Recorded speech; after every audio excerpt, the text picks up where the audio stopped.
আসসালামু আলাইকুম সম্মানিত প্রিয় দর্শক, প্রবাসী ও বাংলাদেশ পেজের পক্ষ থেকে নতুন একটা শিক্ষামূলক ভিডিওতে আপনাদেরকে আমন্ত্রণ। দর্শক, আজকের যে ভিডিওটি নিয়ে আসলাম সেই ভিডিওটি হলো ডবল মাকসালা কিভাবে লাগাবেন। A to Z ভিডিও জুড়ে আছি আমি মেহেদি হাসান, অবশ্যই ফলো করবেন। যারা নতুন আছেন তারা যদি সুন্দরভাবে দেখেন যে আমরা কিভাবে প্রথমে আগে মেজারমেন্টগুলো কি সুন্দরভাবে করে নিয়েছি, তারপরে আস্তে আস্তে এগুলো আমরা ডিল মারতেছি। তো যদি সুন্দরভাবে দেখেন তো এখান থেকে কিছু নিতে পারবেন। আমি সবসময়ের জন্য নতুনদেরকে সাজেস্ট করি, যারা নতুন আসো ডাবল মাকসালা কিভাবে লাগাইবা সবাই একটু দেখবা, সুন্দর করে দেখলি তোমরাও লাগাইতে পারবা ইনশাআল্লাহ।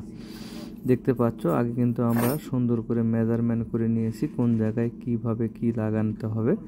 মেজারমেন্ট করার শেষে কিন্তু আমরা সুন্দর করে ডিল করে নিলাম। ডিল করে নিয়ে আমরা এখানে যে অয়েল ফ্লাগ বলি, অয়েল ফ্লাগগুলো কিন্তু আমরা সুন্দর করে নেব। দেখতে পাচ্ছেন এটা হলো মাকসালা, ডাবল মাকসালা মার্বেল পাথরের। এই যে পুরোটাই কিন্তু আপনাদেরকে সুন্দরভাবে দেখাই দিলাম। নাটগুলো লাগান হয়ে গেল, এখন নাটগুলোর ঢিল দিয়ে এগুলো সুন্দরভাবে বের করে নিতে হবে।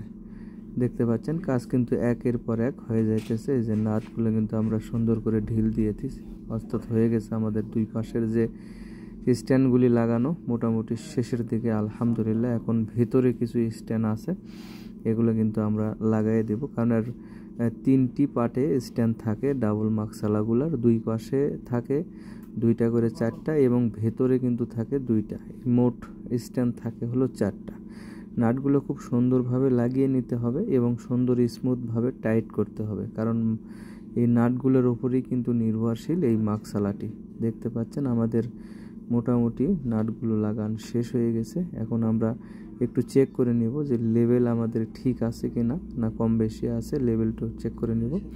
তো আমরা এই জন্য মূলত এখানে লাগাচ্ছি যে লেভেল ঠিক আছে কিনা। লেভেল অবশ্য আমরা শুরুতেও করে নিয়েছি আলহামদুলিল্লাহ, তারপরে আবার দেখে নেওয়া ভালো যাতে কম বেশি না হয়, কারণ এত টাকা দামের জিনিস, কত সুন্দর জিনিস যদি লাগানো কোয়ালিটি সম্পূর্ণ না হয় তাহলে কিন্তু বিষয়টা দেখতে কীরকম লাগে। তো অবশ্যই যে কোনো কাজ করবেন অবশ্যই কোয়ালিটির দিকে খেয়াল রাখবেন। পাইপটা একটু বেড়ে গিয়েছিল, ওখানে টাচ হচ্ছিল, এই জন্য গ্রাইন্ডার কি করে ওখানে একটু কেটে সমান করে দিলাম যাতে সিলিকন লাগাতে সুবিধা হয়।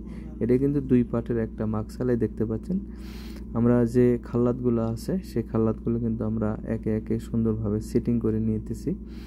খাল্লাত সেটিং হওয়ার শেষেই কিন্তু আমরা এটা অলরেডি ওখানে নিয়ে যাব সেটিং করার জন্য ইনশাআল্লাহ। দেখতে পাচ্ছেন আমাদের কাজ হয়ে গেল সেটিং করা খাল্লাত। এই যে এখন দেখতে পাচ্ছেন আমরা সুন্দরভাবে কিন্তু এখানে ইনস্টল করে দিতেছি আলহামদুলিল্লাহ। ভিডিওগুলো করি আপনাদেরকে দেখানোর জন্য, আমাদের কাজগুলো আপনাদের কাছে কেমন লাগে, কীরকম হয়, আপনাদের মূল্যবান কথাগুলো আসলে কমেন্ট বক্সে বলে যাবেন। আপনাদের আশায় আমরা থাকি। দেখতে পাচ্ছেন আমাদের কাজের ফিনিশিং একদম শেষ হয়ে গেল আলহামদুলিল্লাহ। আমাদের কাজ কিন্তু শেষ, পুরোটা কাজ কমপ্লিট আপনাদেরকে দেখাই দিলাম। এভাবে যদি আপনারা করেন ইনশাল্লাহ আপনারা করতে পারবেন, কোনো সমস্যা নেই। তো আমাদের কাজগুলো আসলে আপনাদের কাছে কেমন লাগে, কেমন হয়, আপনাদের মূল্যবান যে বক্তব্য অবশ্যই কমেন্ট বক্সে করে যাবেন। আলহামদুলিল্লাহ আমাদের কাজ শেষ। তবে ভালো থাকবেন, সুস্থ থাকবেন, আবার দেখা হবে নতুন কোনো ভিডিওতে। আল্লাহ হাফেজ।